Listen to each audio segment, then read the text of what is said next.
Praise Lord. ദൈവനാമത്തിൻ്റെ മഹത്വം ഉണ്ടാകട്ടെ. എന്നെ കേൾക്കുന്ന എല്ലാ പ്രിയപ്പെട്ടവർക്കും വേഗം വരുന്ന കർത്താവായ യേശുക്രിസ്തുവിന്റെ നാമത്തിൽ ഞാൻ എൻ്റെ സ്നേഹവന്ദനങ്ങൾ അറിയിക്കുന്നു. മത്തായിയുടെ സുവിശേഷം 11-ാം അധ്യായത്തിൻ്റെ 30-ാം വാക്യം.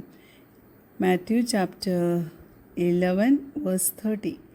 എൻ്റെ നുകം മൃദുവും എൻ്റെ ചുമട് ലഘുവും ആകുന്നു. നാം ഏതനുഭവത്തിൽ കൂടി പോയാലും നമ്മൾ എന്ത് ചുമടാണ് ചുമക്കുന്നതെന്ന്, എന്ത് നുകമാണ് നമ്മുടെ തോളിലിരിക്കുന്നതെന്ന് നമ്മുടെ കർത്താവിന് നല്ലവണ്ണം അറിയാം.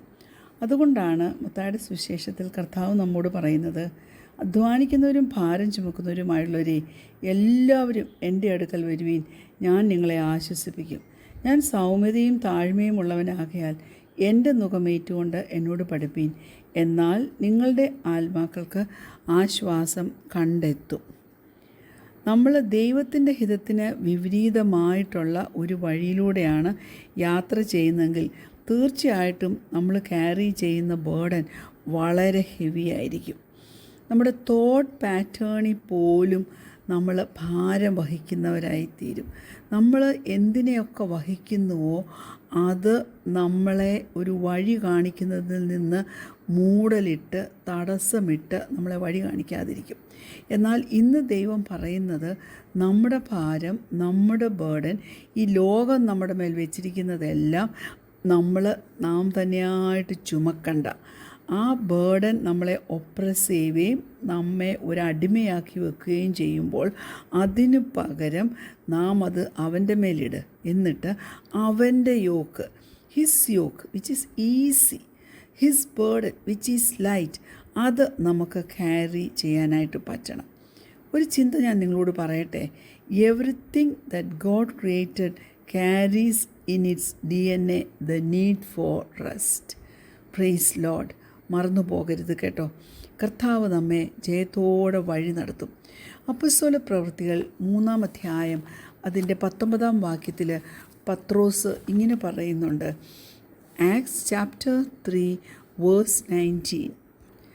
ആകയാൽ നിങ്ങളുടെ പാപങ്ങൾ മാഞ്ഞു കിട്ടേണ്ടതിന് മാനസാന്തരപ്പെട്ട് തിരിഞ്ഞുകൊള്ളുവിൻ, എന്നാൽ കർത്താവിൻ്റെ സമ്മുഖത്ത് നിന്ന് ആശ്വാസകാലങ്ങൾ വരികയും 20 ഇങ്ങനെ പറയുന്നു, 20-ാം വാക്യം, നിങ്ങൾ മുൻ നിയമിക്കപ്പെട്ട ക്രിസ്തുവായ യേശുവിനെ അവൻ അയക്കുകയും ചെയ്യും. Praise God. ഈ വചനഭാഗം നാം വായിക്കുമ്പോൾ നമുക്ക് ഒരു അല്പമെങ്കിലും ഒരു റെസ്റ്റ്, അതായത് ദൈവത്തിൻ്റെ സാന്നിധ്യത്തിനകത്ത് നമുക്ക് ലഭിക്കുന്ന ആ ഒരു റിഫ്രഷിങ് നമുക്ക് എക്സ്പീരിയൻസ് ചെയ്യാൻ പറ്റുന്നില്ലേ? കാരണം അവൻ്റെ സാന്നിധ്യത്തിൽ നമുക്ക് വേണ്ടതെല്ലാം ലഭ്യമാണ്. സങ്കീർത്തനം 23 ദാവീദ് ദൈവത്തെ ഒരു നല്ല ഇടയനായിട്ടാണ് പറയുന്നത്. ആ നല്ല ഇടയൻ, he provides everything necessary for his sheep. ആടിന് വേണ്ട സകല കാര്യങ്ങളെയും പ്രൊവൈഡ് ചെയ്യും. So they will not have anything to worry about. അപ്പോൾ ഈ ആടുകൾക്ക് പിന്നെ വറി ചെയ്യേണ്ട കാര്യമുണ്ടോ? ഇല്ല. ഇടയൻ അവർക്ക് വേണ്ടതെല്ലാം നൽകും. ആ സങ്കീർത്തന പുസ്തകം നമുക്ക് വെളിവാക്കി തരുന്നത്, നമുക്ക് റെസ്റ്റ് തരുന്നതോടൊപ്പം ദൈവത്തിൻ്റെ സാന്നിധ്യത്തിലായിരിക്കുമ്പോൾ നമുക്ക് ഒരു ജോയ്, സന്തോഷവും അവൻ തരും. അത് നമ്മൾ സങ്കീർത്തനം 16-ാം അധ്യായം അതിൻ്റെ 11-ാം വാക്യം നോക്കുമ്പോൾ നമുക്ക് കാണാൻ പറ്റും. സാംസ് 16 വേഴ്സ് 11. ജീവൻ്റെ വഴി നീ എനിക്ക് കാണിച്ചു തരും, നിൻ്റെ സന്നിധിയിൽ സന്തോഷപരിപൂർണതയും നിൻ്റെ വലത്ത് ഭാഗത്ത് എന്നും പ്രമോദങ്ങളും ഉണ്ടല്ലോ. Praise God. അപ്പോൾ ദൈവത്തിൽ നാം റെസ്റ്റ് ചെയ്യുവാണെങ്കിൽ നമുക്ക് ചില സൈൻസ് അതിൻ്റെ ഉണ്ട്. 3 അൺമിസ്റ്റേക്കബിൾ സൈൻസ് ഉണ്ട്. നമ്മൾ ദൈവത്തിൻ്റെ സമാധാനത്തിലാണ് വസിക്കുന്നത്, അല്ലെങ്കിൽ ദൈവത്തിൽ റെസ്റ്റ് ചെയ്യുക, ദൈവവുമായിട്ടുള്ള നമ്മുടെ ബന്ധത്തിൽ പ്രസൻസിൽ നാം സ്വസ്ഥത അനുഭവിച്ചാൽ ജീവിക്കുന്നതെന്നുള്ളതിന് 3 സൈൻസ് ഉണ്ട്. 1 we have peace, 2 we worship God, 3 we continuously allow God to be in control. 1-ാമത്തേത് നമുക്ക് സമാധാനമുണ്ട്. നമ്മൾ നമ്മുടെ പാപങ്ങളെ ഒക്കെ ഏറ്റുപറഞ്ഞ് യേശുവിൽ നിന്ന് ആ ദൈവത്തിൻ്റെ ഫൊഗീവ്നെസ് പ്രാപിച്ചു കഴിയുമ്പോൾ ദൈവം നമ്മെ തൻ്റെ സമാധാനം കൊണ്ട് നിറയ്ക്കും.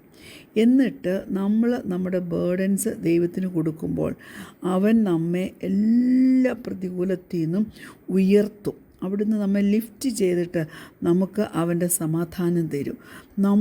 നമ്മുടെ ഹിതം അവൻ്റെ ഹിതത്തിന് സറണ്ടർ ചെയ്ത് കൊടുക്കണം.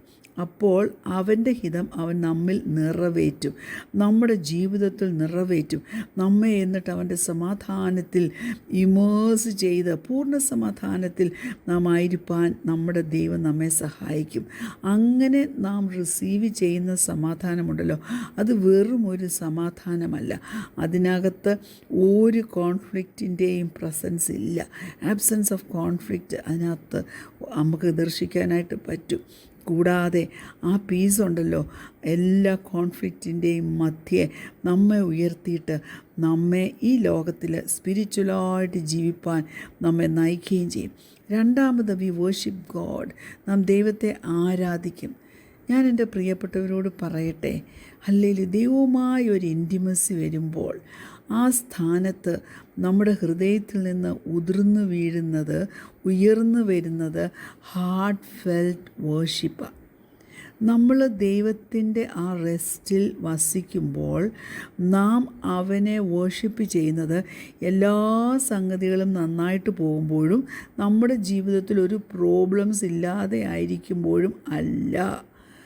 എത്ര ഹാർഡസ്റ്റായിട്ടുള്ള കൊടുങ്കാറ്റ് നമ്മുടെ നേരെ അടിക്കുകയാണെങ്കിലും, നമ്മുടെ മുമ്പിലുള്ള രാത്രി ഏറ്റവും ഇരുണ്ടതായിട്ട് നമുക്ക് തോന്നിയാലും, പ്രൈസ് ഗോഡ്, നാം അവനെ വേർഷിപ്പ് കരേറ്റും, നാം അവനെ ആരാധിക്കും. നാം അനുഭവിക്കുന്ന റെസ്റ്റിൽ നമുക്ക് നമ്മുടെ കർത്താവിനെ സ്തുതിക്കുവാൻ പറ്റും. പക്ഷെങ്കിൽ ഞാൻ പറയട്ടെ, ഫ്ലഷിൽ മനുഷ്യർക്ക് ആരാധിക്കാൻ പറ്റും. നമ്മൾ ചിലപ്പോൾ അങ്ങനെ ഫ്ലഷിൽ, നമ്മുടെ ജഡത്തിൽ ദൈവത്തെ ആരാധിക്കുവാനായിട്ട് നാം തുടങ്ങും. അപ്പോൾ നമ്മുടെ ശരീരത്തിൻ്റെയും മനസ്സിൻ്റെയും ഇമോഷൻസിൻ്റെയും എല്ലാം ശക്തിയിലാണ് നാം അവനെ ആരാധിക്കുന്നത്. കാരണം എന്തുകൊണ്ടാണ്? സ്ട്രെസ്സ് നമ്മളെ കൺട്രോൾ ചെയ്യുന്നത് കൊണ്ടാണ്. Praise God. നമ്മുടെ ജെന്യുവിൻ ഡിസയർ ദൈവത്തെ ആരാധിക്കുക എന്നുള്ളത് ആണെങ്കിൽ ദൈവം തീർച്ചയായിട്ടും ദൈവമക്കളെ തൻ്റെ പരിശുദ്ധാത്മാവിനെ നമ്മുടെ മേൽ അയക്കും. എന്നിട്ട് ആ പരിശുദ്ധാത്മാവ് ദൈവത്തെ ആരാധിക്കുന്നതിന് നമ്മെ പ്രാപ്തരാക്കും, നമ്മെ അതിനെ സഹായിക്കും. യോഹന്നാൻ്റെ സുവിശേഷം 4-ാം അധ്യായം 23-24 വാക്യങ്ങൾ നോക്കുമ്പോൾ, സത്യനമസ്കാരികൾ പിതാവിനെ ആത്മാവിലും സത്യത്തിലും നമസ്കരിക്കുന്ന നാഴിക വരുന്നു, ഇപ്പോൾ വന്നും ഇരിക്കുന്നു. തന്നെ നമസ്കരിക്കുന്നവർ ഇങ്ങനെയുള്ളവരായിരിക്കണമെന്ന് പിതാവ് ഇച്ഛിക്കുന്നു. ദൈവം ആത്മാവാകുന്നു. അവനെ നമസ്കരിക്കുന്നവർ ആത്മാവിലും സത്യത്തിലും നമസ്കരിക്കണം.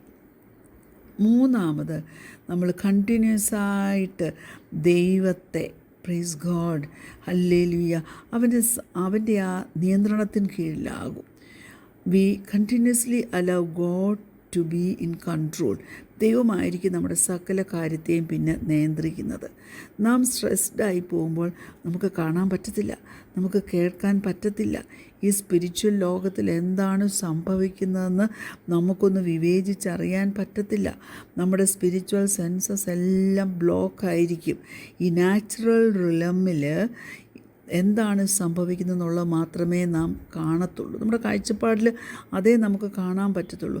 പക്ഷേ നമ്മൾ ദൈവത്തിൽ റെസ്റ്റ് ചെയ്യുമ്പോൾ, കർത്താവിൻ്റെ ആ സ്വസ്ഥത നാം അനുഭവിക്കുമ്പോൾ, നാം ഹല്ലേലൂയ, ദൈവം നമുക്ക് വേണ്ടി ചെയ്യാൻ പോകുന്ന അടുത്ത കാര്യങ്ങളെക്കുറിച്ചുള്ളൊരു വലിയ പ്രതീക്ഷയോടെയുള്ള ഒരു ക്രിസ്തീയ ജീവിതമായിരിക്കും നാം നയിക്കുന്നത്. ഹല്ലേലൂയ. ഇമ്പോസിബിലിറ്റീസ് നമ്മുടെ പ്രകൃതിയാലുള്ള മനസ്സ് നമ്മുടെ മുമ്പിൽ ഹല്ലേലൂയ കൊണ്ടുവരുമ്പോൾ പോലും നമുക്കതിനോട് യോജിക്കാൻ പറ്റത്തില്ല.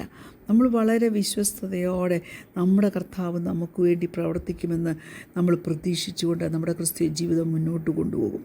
ഏറ്റവും വലിയ മിറക്കിളെന്ന് പറഞ്ഞാൽ ഹല്ലേലൂയ, നമുക്ക് ഇമ്പോസിബിളായിട്ടുള്ള സംഗതികൾക്കകത്ത് നമ്മുടെ കർത്താവിൻ്റെ പ്രത്യക്ഷത നമുക്ക് അനുഭവിച്ചറിയാൻ പറ്റുന്നത് ദൈവമക്കളെ. Praise God, hallelujah. ദൈവം നമുക്ക് ഫേവർ കാണിക്കാൻ വേണ്ടി എങ്ങനെ പ്രവർത്തിക്കുന്നു എന്ന് നമ്മൾ കാണണമെങ്കിൽ നാം അവനിൽ റെസ്റ്റ് ചെയ്യുന്നവരായിരിക്കണം.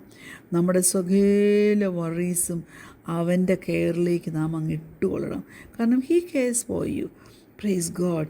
ഒറ്റ രാത്രി കൊണ്ട് ഇതൊന്നും നമുക്ക് പ്രാപിച്ചെടുക്കാൻ പറ്റത്തില്ല കേട്ടോ.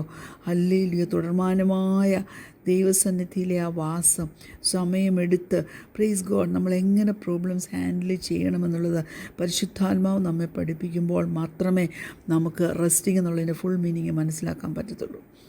Resting in God's presence makes us spectators of what He is doing. Praise God. Hallelujah. അതിൻ്റെ അർത്ഥം നമ്മൾ ദൈവത്തിൻ്റെ ഒരു ഇൻ്റർവെൻഷന് വേണ്ടി ഇൻഡിഫറൻ്റായിട്ട് മാറി നിന്ന് വെയിറ്റ് ചെയ്യണമെന്നല്ല. ഞാൻ പറയട്ടെ, ദൈവം ആഗ്രഹിക്കുന്നത് ദൈവത്തിൻ്റെ ആ പേർപ്പസ് നമ്മുടെ ജീവിതത്തിൽ നിറവേറ്റുന്നതിന് വേണ്ടി അവൻ പ്രവർത്തിക്കുന്നതിൽ നാമും പാർട്ടിസിപ്പേറ്റ് ചെയ്യണം. അതായത് ഓരോ ദിവസവും വിശ്വാസത്താൽ ജീവിപ്പാൻ നമുക്ക് കഴിയണം. ദൈവം നമുക്ക് വേണ്ടി സംതിങ് ന്യൂ ചെയ്യുമെന്ന് നാം വിശ്വസിക്കണം. അത് അവൻ ചെയ്യുകയും ചെയ്യും. ഞാനൊരു ചിന്ത നിങ്ങളോട് പറയട്ടെ. Only repentance restores our ability to rest in God's presence. അതുകൊണ്ട് വിശുദ്ധരായി നമുക്ക് ജീവിക്കാൻ, കണ്ണുകളടയ്ക്കാൻ, പ്രാർത്ഥിക്കാം. കർത്താവേ സ്തോത്രം, നീ ഞങ്ങളെ യഥാസ്ഥാനപ്പെടുത്തി നിൻ്റെ സാന്നിധ്യം അനുഭവിച്ച് കർത്താവേ ഞങ്ങളുടെ സകല ഭാരങ്ങളും നിൻ്റെ മേലിട്ട് ജീവിതത്തിൽ സ്വസ്ഥത അനുഭവിച്ച് നിന്നെ ആരാധിച്ച് പരിശുദ്ധാത്മാവിൻ്റെ പ്രവൃത്തിക്ക് വേണ്ടി ഞങ്ങളെ തന്നെ സമർപ്പിച്ചുകൊണ്ട് പൂർണ്ണ സമാധാനത്തിൽ ജീവിപ്പാൻ ആവശ്യമായ കൃപ ഞങ്ങളുടെ മേൽ പകരണം. പ്രാർത്ഥന ഘടനാൽ സ്തോത്രം യേശുവിൻ്റെ നാമത്തിൽ തന്നെ. ആമേൻ. Praise the Lord. God bless U.